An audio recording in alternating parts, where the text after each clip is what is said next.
hablahan marka qiyaas ahaan yaa waxaan dhahay ma cabirta inkastoo deemaasooyin kale oo maxaad hooyo dhibtootay iyo allow dumarka noo daa iyo dhowr maasa aan ka sii tiriyay haddana waxaan dhahay maadaama lagu soo sheegay halkan lagu casuumay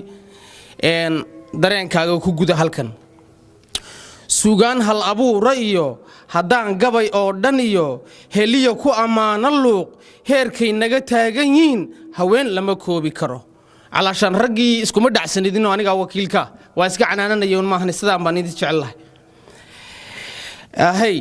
daryeel haween lama koobi karo deyr iyo waa hadhac dugsoon geed iyo waa hoos qabow hooy iyo waa noogabaad hiil iyo waa noolaxaad horseed iyo waa tacliin garwade iyo waa hoggaan haddaanay jirin iyagu dunidu ma hagaagilayn dumar haddaana jir lahayn dunidu ma sii socon lahaynba nabiyullaahi aadan bay ku istaagi lahayd soo ma halkaasana inagu ka nimid hiirtaanyo waxay maraan haddaan dhali layn ragow habeen qudha foolan layn hablaha waan dhowri layn hadimo ka ilaalin layn hargaanti u diidi layn dhibtaan ka hor joogsan layn huq iyo ciilmaan badneen haraad iyo gaajo iyo hanfiga iyo oon ka daran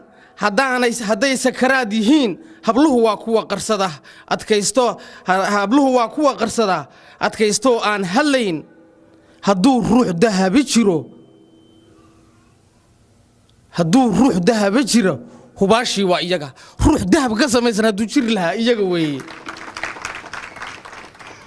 dantiyo heerkay dhisaan hareertay nala hayaan halkooda ma ay gabaan raggaa guulaha hantiya hubkooduna waa iyaga nin kastoo haliyey ahoo soo baxo oo buugaagta iyo ku qoran ama taariikhda ku xusan hooyo unbaa ka dambaysa ama xaas baa ka dambeeya kulul oo adag oo karti meedhan yaraanta ku howlbadnaa gashaanti ku hodansanaa weynaanta ku hayinsanaa hooyadu ma huraansanaa habluhu kulligood samaa ileen waa hibo alloo hadiyad weeyaan runee haweenku wanaagsanaa